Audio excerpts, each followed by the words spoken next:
வடிவேலு சாரோட ஜாயின் பண்ணி பண்ணுறது இன்னும் மிகப்பெரிய ஒரு சந்தோஷம்.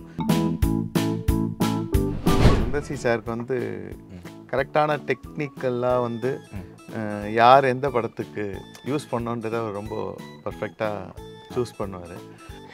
சொல்லுவாரா இந்த மாதிரிலாம் வேணும் அப்படின்ட்டு? ஆமாம், யூஸ்ஃபுல்லாகவே அவர் வந்து சஜஷன்ஸ் நிறையா கொடுப்பார். ஆக்சுவலாக அவர் வந்து மியூசிக்கலாகவே சில விஷயங்கள்லாம் வந்து சொல்லுவார். ஆனால் அவர் மியூசிக் தெரியாதுன்னு சொல்லுவார். ஏதோ ஒரு வகையில் நமக்கு அந்த படம் வருதுன்றது ரெஜிஸ்டர் பண்ணுறது எப்படின்னா, அது ஒரு பாடல் வழியாக இப்போ பண்ணுறோம். பாட்டு தான் எப்போவுமே ஹம்மபிளாக இருக்கும் போது. ஸோ அதனால் அந்த பாடல் வழியாக நம்ம அந்த படத்துக்கு ஒரு ப்ரொமோஷனாக அமையிறது கரெக்டு தான். ஆக்சுவலாக நிறைய சீரியல்ஸ்லாம் பண்ணியிருக்கேன். நான் இன்ட்ரடியூஸ் ஆனதே ஒரு சீரியல் டைட்டில் சாங்கில் தான் நான் மியூசிக் டைரக்டராக இன்ட்ரடியூஸ் ஆனேன். எல்லாரும் ஃபோன்லேயும் வந்து ரிங்டோன், காலர் டியூன். அது ஆமாம், அது விஜய் டிவியில் சரவணன் மீனாட்சி. சரவணன் மீனாட்சி வந்து அவ்வளோ பெரிய ஹிட். அந்த ஃபஸ்ட்டு அந்த ட்ராக் வந்து என்னோட ட்ராக்குன்றதை நான் தெரியல. ஒருத்தர் ஃபோனில் ஒரு சாதாரண நோக்கியோ ஃபோன் பார்த்தா அவர் யாரோ கால் பண்ணுறாங்க, இந்த ஏழையிலோ பாடினோன்னே நான் பக்கத்துலேயே நிற்கிறேன். எனக்கு அப்படியே ஷாக், என்னடா அது இது எப்படி எப்படி பாடுது. உங்களுக்கு வந்து நிறைய ரொமான்டிக் சாங்ஸ் தான் மக்களுக்கு வந்து நிறைய ஃபேவரட்டாக இருக்குது. நீங்களே ஒரு வைப் பண்ணுற சாங் இது உங்களுக்கு இல்லை, ஃப்ரீயாக இருக்குமோ நான் கேட்பேன் அப்படின்னு நினைக்கிற சாங்? என்னோட சாங், உங்கள் சாங்? நான் என்னோட சாங் போட்டு கேட்கவே மாட்டேன்.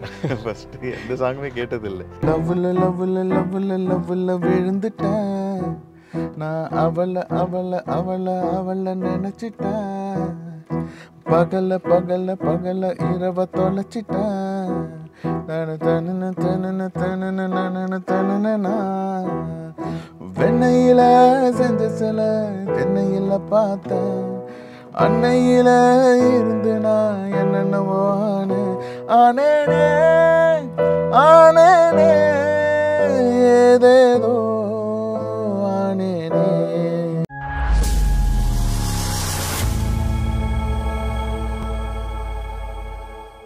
சார் வணக்கம். வணக்கம். வணக்கம். Best wishes, congratulations. தேங்க்யூ. படம் வந்து சூப்பராக ரிசீவ் ஆகிருக்கு மக்களிடையே. கண்டிப்பாக மியூசிக்கல் வந்தும் எல்லாருமே என்ஜாய் பண்ணுறாங்க சார். ஓகே ஓகே, நான் ஃபஸ்ட்டு வந்து கேட்கணும், சுந்தர்சி சார் கூட 3வது படம், நீங்களும் சுந்தர்சி சாருடைய கொலாபரேஷன் எப்படி சார் இருக்குது? அந்த ஃபீல், அவர் கூட ஒர்க் பண்ணுற எக்ஸ்பீரியன்ஸ் எப்படி இருக்குது? 3வது படம் எப்படி? கண்டிப்பாக சுந்தர்சி சாருக்கு வந்து கரெக்டான டெக்னிக்கலாக வந்து யார் எந்த படத்துக்கு யூஸ் பண்ணோன்றதை அவர் ரொம்ப பர்ஃபெக்டாக சூஸ் பண்ணுவார். ஸோ அவர் ஆல்டர்னேட்டிவாக ஏதோ ஒரு படம் வந்து நான் அவரோட பண்ணிக்கிட்டு தான் இருக்கேன். ஓகே. ஸோ அந்த வகையில் இந்த படம் வந்து வடிவேலு சாரோட ஜாயின் பண்ணி பண்ணுறது இன்னும் மிகப்பெரிய ஒரு சந்தோஷம். சுந்தர்சி சாரோட லைன் அப்பில் எப்போவுமே அவர் எனக்கு வாய்ப்பு கொடுத்துட்டு தான் இருக்கார். எஸ், அந்த டிரெக்டர் மியூசிக் டைரக்டர் அப்படிங்கிற காம்போ வந்து நிறைய பேருக்கு அது செட் ஆகாது, சிலருக்கு வந்து அது ஐகானிக்காக இருக்கும். அப்படிங்கிற வகையில் நீங்களும் சுந்தர்சி சாரும் வந்து அந்த ஒரு கொலாபில் இருக்கீங்க. அது எப்படி இந்த மாதிரி நீங்கள் சொல்கிறீங்களே, இந்த படத்துக்குலாம் அவர் என்ன சூஸ் பண்ணுவாருன்னு, அது எப்படி நினைக்கிறேன்?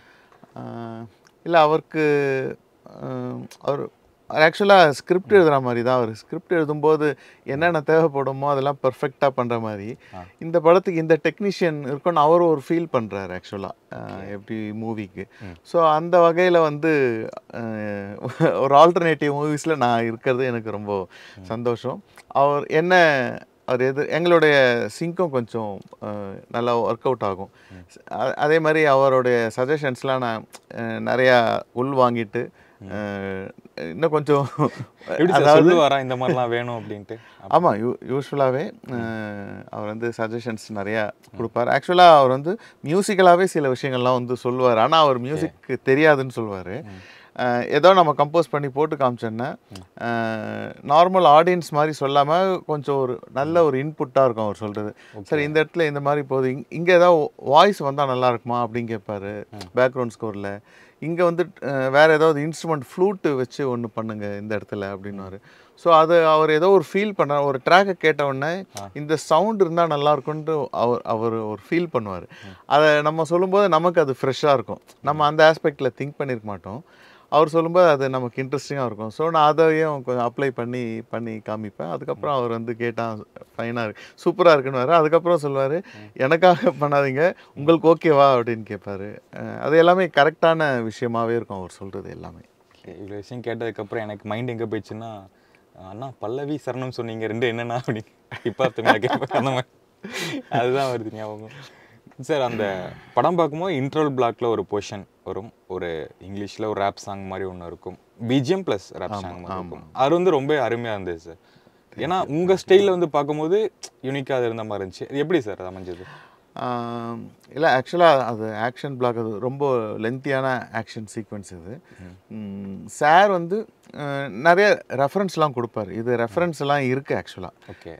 பட் இந்த அரேஞ்ச்மெண்ட்டில் இல்லை. பட் ஒரு சாங்காக ஒரு இங்கிலீஷ் பாட்டாக வைக்கிறதுக்கு உண்டான ஒரு ரெஃபரன்ஸ் வந்து சொல்லியிருந்தார். சரி ஓகே, நம்ம ரெஃபரன்ஸ் ஆனால் நம்ம ரெஃபரன்ஸ் மாதிரியே ட்ரீட் பண்ணாமல் அதை கொஞ்சம் வேறு மாதிரி ட்ரீட் பண்ணி கொஞ்சம் இந்த ஈடியம் கன்வெர்ட் பண்ணி ஒரு சாங் அண்ட் ரேப் மாதிரி, சாங் தான் அது ஆக்சுவலாக, ரேப் கூட கிடையாது. ஸோ அதை கன்வெர்ட் பண்ணும்போது அந்த சீக்வன்ஸுக்கு வந்து ரொம்ப அழகாக ஆப்டாக இருந்து ஒரு வேர்ல்டு ஈடியம் மாதிரி ஒரு அப்ரோச்சில் அது நான் கொஞ்சம் ட்ரை பண்ணேன் ஆக்சுவலி. Super sir. எங்களுக்கு அது கொஞ்சம் போட்டு காட்ட முடியுமா? Yeah okay.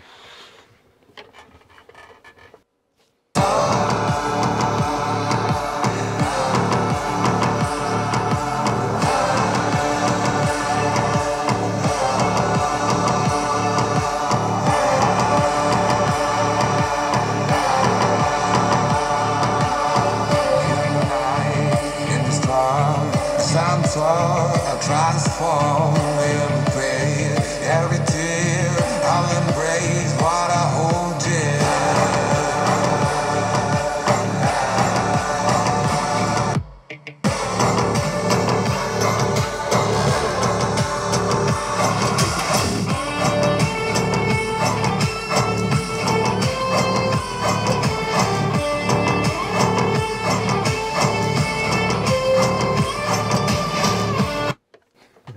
Super sir.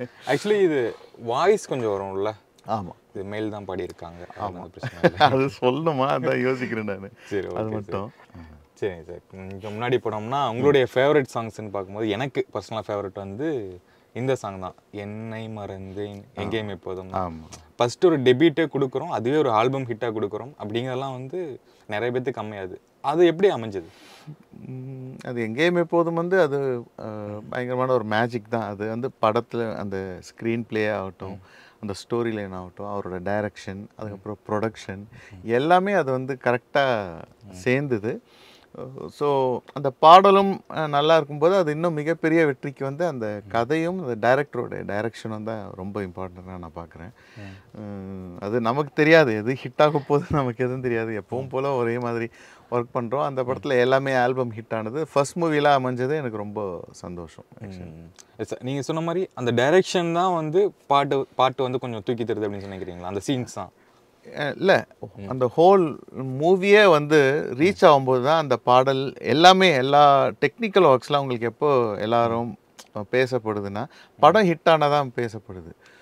ரொம்ப இல்லைன்னா நீங்கள் படம் சக்ஸஸ் ஆகாத படத்தில் பார்த்தீங்கன்னா எவ்வளோ டெக்னிக்கலாக நல்ல விஷயங்கள்லாம் இருக்கும், எல்லாமே நல்லா தான் ஒர்க் பண்ணியிருப்பாங்க.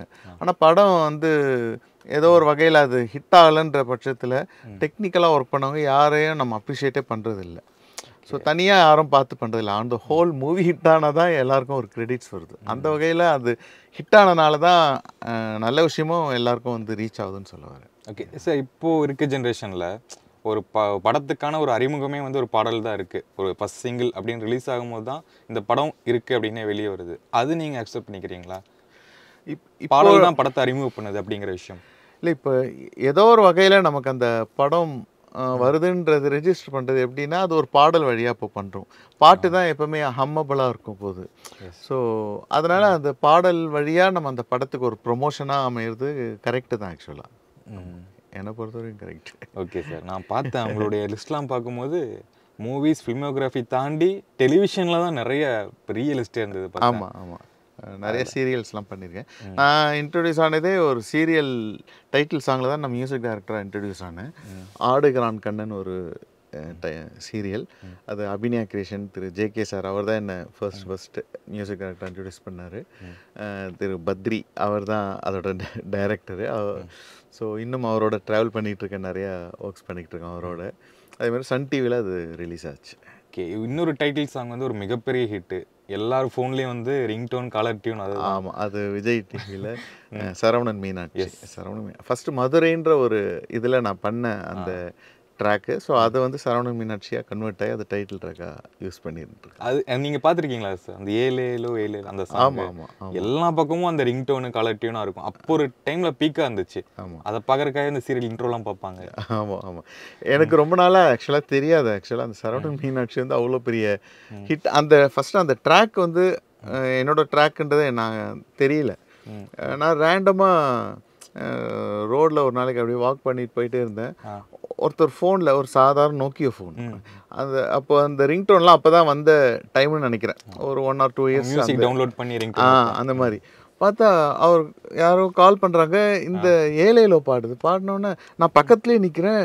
எனக்கு அப்படியே ஷாக், என்னடா அது, இது எப்படி இவங்களுக்கு பாடுது, இது எப்படி வந்து நம்ம எப்பயோலாம் பண்ணோம், இது எங்கே வருது. அதுக்கப்புறம் நான் வீட்டில் போயிட்டு சர்ச் பண்ணி பார்த்தா அது வந்து சரவணன் மீனாட்சின்ற ஒரு டைட்டிலில் அந்த ட்ராக் வருதுன்றது அப்போ தான் எனக்கு தெரிஞ்சுது. ஓ, ஆக்சுவலி நீங்கள் வந்து சரவணன் மீனாட்சி பண்ணதே உங்களுக்கு தெரியாதா? அது வந்து நான் பேக்ரவுண்ட் ஸ்கோராக நான் பண்ண ஒரு ட்ராக் தான் அது. Okay okay. அந்த ட்ராக்கை எடுத்து அவங்க டைட்டிலாக யூஸ் பண்ணிக்கிட்டாங்க ஆக்சுவலாக. ஸோ அதுக்கப்புறம் தான் எனக்கு தெரிய வரும் நம்ம பண்ண மியூசிக் தானே அப்படின்னு. ஸோ அப்புறம் பார்த்தா அதுக்கு நிறையா ஸ்டோரிக்கு நிறையா லவ்வர்ஸ் வந்து இந்த சாங்கை தான் யூஸ் பண்ணுவாங்க அப்படின்னு. ஏன்னா நான் பண்ண கப்பிள்ஸ்லாம் ஒரே ரிங்டோன் இருக்கிறது. ஆமாம், நான் பண்ண ஒரு டைரக்டரே வந்து அப்படிதான் இந்த சாங் வச்சு தான் நாங்கள் லவ் பண்ணி எங்களுக்கு மேரேஜே நடந்துன்னு சொல்லும்போது இன்னும் பயங்கரமாக இருந்துச்சு எனக்கு. சூப்பர்ல சார். ஆமாம், கனா காணும் காலங்கள் அந்த டைட்டில் சாங் நீங்கள் தான் பண்ணீங்க? இல்லை கனா காலம் காலம் நான் பண்ணல, நான் இது மட்டும் தான் பண்ணேன். ஓகே சரி. இப்போது நான் கேள்விப்பட்டிருக்கேன் ராஜா சார் வந்து எங்கேயோ இடத்துல ஒரு சீன் டவுன் ஆகுது, இல்லை மியூசிக் அந்த இடத்துல இல்லை அப்படிங்கிற பட்சத்தில் இந்த மாதிரி நீங்கள் ஒரு சீன் க்ரியேட் பண்ணுங்கள், அதுக்கு நான் மியூசிக் போடுறேன் அப்படின்னு சில சொன்னதாக அந்த தகவல்லாம் கேள்விப்பட்டிருக்கேன். நீங்கள் அந்த மாதிரி பண்ணதா விஷயம் இருக்கா சார்? இல்லை அந்த அளவுக்குலாம் இல்லை. நமக்கு டைரக்டர்ஸே எல்லாமே அது கரெக்ட் பண்ணி தான் எடுத்துகிட்டு வருவாங்க. நான் அந்த அளவுக்கு சீன் கரெக்ட் பண்ணி எடுத்துகிட்டு வாங்கன்ற அந்த இல்லை, இந்த சீன் கொஞ்சம் இன்னும் இது பண்ணிக்கலாம், நம்ம மியூசிக் டெவலப் பண்ணலாம் அப்படிங்கிற பட்சத்தில் இல்லை. அப்படி இல்லை, நம்ம சில இதெல்லாம் வந்து இன்னும் கொஞ்சம் எக்ஸ்டெண்ட் பண்ணலாம், இது இன்னும் கொஞ்சம் ஷார்ட் பண்ணலாம். அது வந்து சஜஷனாக நம்ம கண்டிப்பாக சொல்ல முடியும். ஒரு மியூசிக்கலாக வந்து ஒரு ஃபினிஷ் ஆகாமல் அப்படியே முடியும்ல. ஸோ அந்த இடத்துல இன்னும் கூட கொஞ்சம் சஸ்டெயின் பண்ணிக்கலாம். அந்த மாதிரி சீனை அந்த மாதிரிலாம் சஜஷன்ஸ்லாம் யூஸ்வலாக ஷேர் பண்ணிப்போம் டைரக்டர்ஸ் கிட்ட, க்ளோஸ் டைரக்டர்ஸ் கிட்ட அதனால ஷேர் பண்ணி. ஓகே சார், ஒரு சீன் போய்கிட்டே இருக்குது, மியூசிக் வந்து அதில் ஓவர்லேப் ஆகிட்டே இருக்குங்கும்போது ஒரு இடத்துல வந்து டக்குன்னு கட் ஆகுது இல்லை? அது நிறைய படத்தில் நிறைய சீன்ஸ்லாம் பார்க்குறோம். அது எப்படி அது நடக்குது? அது புரியல. என்ன ஒரு சீன் வந்து நடந்துக்கிட்டே இருக்குது, ஒரு பைக்கு சேசிங் சீன் வச்சுக்கலாம், அது போயிட்டே இருக்குது, அடுத்த சீன் வந்து வேற சீனுக்கு போகிறாங்க, இந்த மியூசிக் வந்து அப்படியே டக்குன்னு கட் ஆகுது, அப்ரப்டாக கட் ஆகுது. அது தெரியலையே, நான் பார்த்தா தான் தெரியும். அது பர்பஸாக வேணால் கூட பண்ணலாம், மியூசிக்கலாக அந்த மாதிரி அப்ரோச்சில் கூட. அது எடிட் கட்டில் அது இருக்குது, அது டைரக்டரோட டெசிஷன் தான். இந்த மாதிரி போயிட்டு சடனாக அங்கே ஆரம்பிக்கிறதுன்ட்டு அது ஒரு பேட்டர்னாக கூட இருக்கலாம். நம்ம என்னன்ட்டு தெரியாமல் அது நம்ம ஆன்சர் பண்ண முடியாது அதுக்கு ஆக்சுவலாக. ஓகே சார், உங்களதில் வந்து நிறைய ரொமான்டிக் சாங்ஸ் தான் மக்களுக்கு வந்து நிறைய ஃபேவரட்டாக இருக்குது. நீங்களே ஒரு வைப் பண்ணுற சாங் இது உங்களதில் ஃப்ரீயாக இருக்குமா நான் கேட்பேன் அப்படின்னு நினைக்கிற சாங்? என்னோட சாங், உங்கள் சாங்? நான் என்னோட சாங் போட்டு கேட்கவே மாட்டேன். ஃபஸ்ட்டு எந்த சாங்குமே கேட்டதில்லை இது வரைக்கும். ரிலீஸ் ஆகிடுச்சின்னா ஒர்க் பண்ணுற வரைக்கும் தான் அதில் இருக்கும். அதுக்கப்புறம் நான் ரிலீஸ் ஆனப்புறம் நான் இது வரைக்கும் கேட்டதே கிடையாது. அது தெரியல, அந்த பழக்கம் இல்லை எனக்கு ஆக்சுவலாக. ஓகே, நீங்கள் வைப் பண்ணுற வேறு மியூசிக் டைரக்டருடைய சாங்? அது எல்லாமே கேட்பேன். இப்போ லேட்டஸ்ட்டாக வர்ற எல்லா பாட்டுமே கேட்பேன். யூஸ்வலாக இந்த அப்டேட்டுக்காக நம்ம எல்லாமே கேட்போம்ல. ஸோ அது வெறும் ஹிட் ஆகிற சாங்குன்னு கிடையாது, எல்லாருமே நல்லா தான் இருக்கும். ஹிட் ஆகுதுன்றது அது வேற ஒரு சப்ஜெக்ட். எல்லாமே நல்லா தான் பண்ணுறாங்க. ஸோ அவங்க என்னென்னலாம் பண்ணுறாங்க, அவங்களோட தாட்ஸ் என்னவா இருக்குது, அப்ரோச் என்னவா இருக்குது, ஆடியன்ஸை ரீச் பண்ணுறதுக்கு எப்படிலாம் அவங்க வந்து க்ரியேட்டிவாக ஒர்க் பண்ணுறாங்க, அந்த ஆஸ்பெக்டை தான் நான் பார்ப்பேன். நான் ஒன்றும் ஒரு பேர் தெரியாத ஆர்டிஸ்ட் பேரெல்லாம் உட்காந்து நான் அதெல்லாம் கூட உட்காந்து நான் சாங்காக கேட்பேன் நான். ஸோ அது எனக்கு ஒரு இதுவாக இருக்கும், அப்டேட்டாக இருக்கும், எனக்கு ஒரு நாலேஜாக இருக்கும். நமக்கு உயிரோட்டமே அதுலேருந்து வந்தது தான் எல்லாமே. ஸோ அது மெயினாக வச்சுப்பேன். அதுக்கப்புறம் டெக்னிக்கலாக மற்ற விஷயங்கள் எல்லாமே எல்லா கம்போசர்ஸும் நான் கேட்பேன். இப்போ ரஹ்மான் சார் இதெல்லாம் நமக்கு ஆட்டோமேட்டிக்காக நம்ம எங்கேயாவது யாராச்சும் ரஹ்மான் சார் ஃபேன் சொல்லுவாங்கன்னு பார்க்குறேன். இல்லை, ரஹ்மான் அதாவது அது உள்ளுக்குள்ளேயே இன்பில்ட்டாக இருக்குது. இப்போ நான் அதான் சொல்ல வரேன். அதுக்கப்புறம் ஒரு ஸ்டேஜில் நான் ப்ரொஃபஷ்னலாக ஒரு கீபோர்ட் பிளேயராக வரும்போது ஃபுல்லாக ரஹ்மான் சார் தான். அந்த ப்ரெசன்டேஷன் வந்து ரஹ்மான் சார் தான் பயங்கரமாக நம்மளை இன்ஸ்பயர் பண்ணுவார். ஏன்னா அந்த என்ன சொல்கிறது, அந்த சவுண்டை வந்து ஒரு ஒரு நியூ வேர்ல்டுக்கு கொண்டு போனது நம்ம ரஹ்மான் சார். ஸோ அதெல்லாம் நம்ம கேட்டு கேட்டு வளர்ந்தனால அந்த அப்ரோச் தான் இருக்கும். அதனால தான் எனக்கு ரெண்டுமே பிளெண்டான மாதிரியான ஒரு விஷயந்தான் வருதுன்னு நான் நினச்சிக்கிட்டு இருக்கேன். சரி, இப்போ நம்ம அவங்க மியூசிக் கேட்டு சில விஷயங்கள் வந்து நம்ம வாசிச்சுலாம் பார்ப்போம்ல. மியூசிக் கேட்டு ஓகே இந்த பாடல் நம்ம பாடுவோம், வாசிச்சும் பார்ப்போம்ல, ஒரு ப்ராக்டிஸ் பண்ணுவோம். எந்த பாடல் அது? எதை எடுத்தாலும் நமக்கு வந்து ஒரு டிக்ஷனரி தான் வருது. எதை எடுத்தாலும் நம்ம வந்து ஒரு பீஸ் வாசித்து ப்ராக்டிஸ் பண்ணுறோம். ஒவ்வொரு சாங்லேயுமே வந்து அவ்வளோ எஜுகேஷன் இருக்கும். மியூசிக்கலாக வந்து எஜுகேட் பண்ணுவார். ஸோ அந்த வகையில் எனக்கு எல்லா பாட்டும் பிடிக்கும். நம்ம கேட்டவுடனே எனக்கு ஞாபகம் வர்ற பாட்டை சொல்கிறேன். ஒரு இனிய மனதுன்ற பாட்டு. அதில் பியூர் வெஸ்டர்ன் கிளாசிக்கலில் வந்து பிஜிஎம் இருக்கும். அது இப்போ கேட்டாலும் கூஸ் பம்ப்ஸ். ட்ரை பண்ணியிருக்கீங்களா கீபோர்டில்? அது நான் கச்சேரியில் நிறைய வாசிச்சிருக்கேன். Okay okay. ஸோ அதனால் எனக்கு அந்த சாங் ரொம்ப பிடிக்கும். எனக்கு ரஹ்மான் சார் பாடல் வந்து ரஹ்மான் சார் பாடல் வந்து ஸ்டார்டிங்லலாம் வந்து எனக்கு அந்த ரோஜா டைமில் வந்து அந்த சின்ன சின்ன ஆசை அதே மாதிரி சவுண்டு கொண்டு வரத்துக்கு ரொம்ப ட்ரை பண்ணேன். ஏன்னா நமக்கு அது புதுசு. அந்த அந்த அப்ரோச்சே ரொம்ப புதுசு. சவுண்டு வந்து ஒரு டிஃப்ரெண்ட் ப்ரெசன்டேஷனில். ஸோ கீபோர்டில் வந்து உட்காந்து சவுண்ட் டிசைன் பண்ணுறது எப்படி அவரை மாதிரி சவுண்டு கொண்டு வருது, அதெல்லாம் அவர்னால தான் அந்த நமக்கு நாலேஜ், இந்த டிசைனிங் சவுண்டு எப்படி ட்ரீட் பண்ணோன்ற அந்த நாலேஜ் எல்லாமே ரஹ்மான் சார்கிட்ட இருந்தால் இப்போ இருக்கிற ஜென்ரேஷன் எல்லாரும் அவர்கிட்ட இருந்து கற்றுக்கிட்டது தான் ஆக்சுவலாக. ஸோ அந்த வகையில் நானும் அதில் ஒரு சின்ன பாட்டு அவர்கிட்ட இருந்தால் எல்லாமே கற்றுக்கிறேன். அவர் சாங் எனக்கு எல்லாமே பிடிக்கும். குறிப்பாக எனக்கு வந்து அந்த காதலெனும் பேர் எழுதி அதெல்லாம் ரொம்ப சூப்பராக இருக்கும். அழகாக அந்த மேண்ட்லின் எல்லாம் அவ்வளோ அழகாக யூஸ் பண்ணியிருப்பார். அந்த வயலின்ஸ் அவ்வளோ அழகாக யூஸ் பண்ணியிருப்பார். நிறைய பாட்டு இருக்குது. டக்குன்னு எனக்கு வந்த பாட்டு நான் சொல்கிறேன். ஓகே, லைட்டாக வாசிச்சு காமிக்க முடியுமா? அதான் ஒரு சாங் இருக்கும். ஓகே.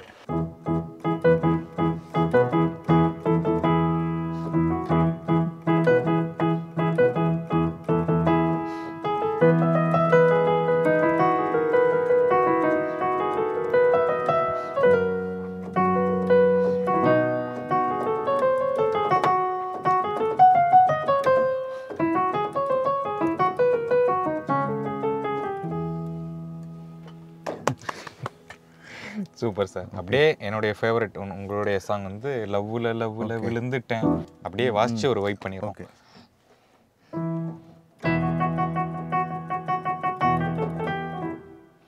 பாடிடலாம். லவ்வுல ஓகே. லவ்வுல விழுந்துட்டேன் நான், அவளை நினைச்சிட்டேன். பகல இரவ தொலைச்சிட்டேன்.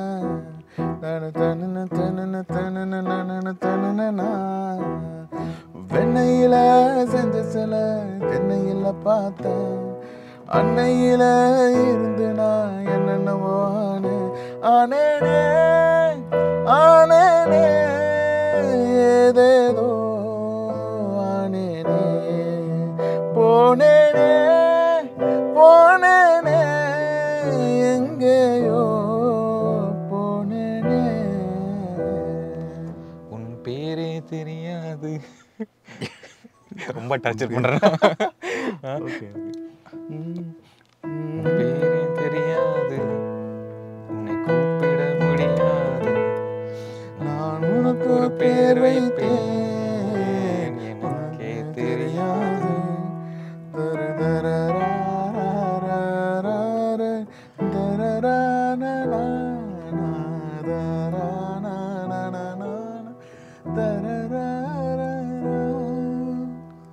Super sir. காப்பி ரைட்ஸ்லாம் அடிச்சிடறதில்ல? No problem. ஹம்மிங் தானே பண்ணுறோம்.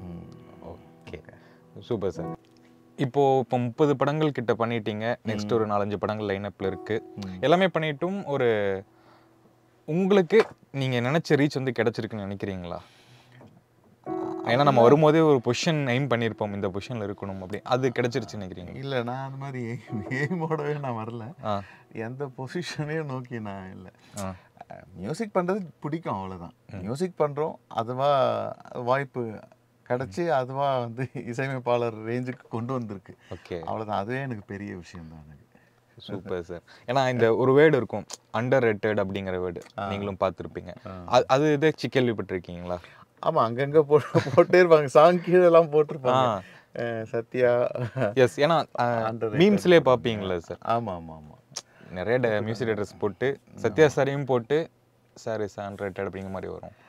அப்படி இல்லை, அவங்க ரொம்ப எக்ஸ்பெக்ட் பண்ணுறாங்க நான் என்னோட நேம் இன்னும் நல்லா தெரியணுன்ட்டு. அவங்களுக்கு என்னுடைய நன்றியை தான் நான் சொல்லணும், ஏன்னா என் மேலே அவ்வளோ அன்பாக இருக்கிறதுக்கு. பட் நான் என்ன பண்ணணும் அது பண்ணிக்கிட்டே இருக்கேன், அவ்வளோதான். ஸோ அது காலம் வந்து அதை எங்கே சேர்க்கணுமோ அது சேர்க்கட்டுன்றது தான் என்னுடைய இது. நானாக ஃபோர்ஸ் பண்ணி அப்படியே இப்படி இருக்கணும் அப்படி இருக்கணுன்ற அந்த தாட்டில் நான் இல்லை ஆக்சுவலி. சார், எனக்கு ஒரு கேள்வி என்னென்னா, மியூசிக் டைரக்டர்ஸ் வந்து எந்த டைமில் வந்து வாசிக்கிறாங்க? ஏன்னா ஒவ்வொரு டைரக்டர்ஸ் வந்து ஒவ்வொரு டைம் வச்சுருக்காங்கன்னு கேள்விப்படுறோம். நீங்கள் வந்து எப்படி? அப்படி இல்லை, நான் த்ரூ அவுட் இதில் தான் இருப்போம். ஆக்சுவலாக இப்போ மார்னிங் வந்தேன்னா ரொம்ப லேட் நைட்டு 2 மணி 3 மணி ஆகும், சம்டைம்ஸ் சம்டைம்ஸ் விடிஞ்சிடும். ஸோ இந்த மாதிரி பேக்ரவுண்ட் ஸ்கோர் அப்போல்லாம் அது இன்னும் அது எக்ஸ்டெண்ட் ஆகி போயிட்டே இருக்கும். இந்த மூவிக்கெலாம் இன்னும் ரொம்ப விடிஞ்செலாம் ஃபுல்லாக ஒர்க் பண்ணேன். கேங்கஸ். ஆமாம். ஓகே. ஏன்னா அந்த டைம் ஷெட்யூல் இருக்கனால அது கொஞ்சம் முடிக்கணும், அந்த கரெக்ஷன்ஸு அது மாதிரி நிறையா ஒர்க் இருக்கும்போது அது இன்னும் கொஞ்சம் எக்ஸ்டெண்ட் ஆகும். மற்றபடி மார்னிங் வந்தேன்னா மிட் நைட், அதான் மினிமம் 2:30 3 o'clock வரைக்கும் ஒர்க் பண்ணுவேன். Super sir. நான் உங்கள் ஸ்டார்டிங்லேருந்தே ஃபாலோ பண்ணிகிட்ருக்கேன், எங்கேயும் எப்போதும் டு கேங்கர்ஸ் வரைக்குமே ஃபாலோ பண்ணிட்டுருக்கேன். ரொம்ப அருமையான பாடல்கள் சார், ரொம்ப ஹம்பிளான இன்டர்வியூ கொடுத்துருக்கீங்க. கேங்கர்ஸும் மிகப்பெரிய வெற்றி. தேங்க்யூ. இன்டர்வியூக்கு மிக்க நன்றி சார். தேங்க்யூ. நெக்ஸ்ட் ப்ராஜெக்ட்ஸ்க்கு வாழ்த்துக்கள். Thank you sir. நன்றிங்க.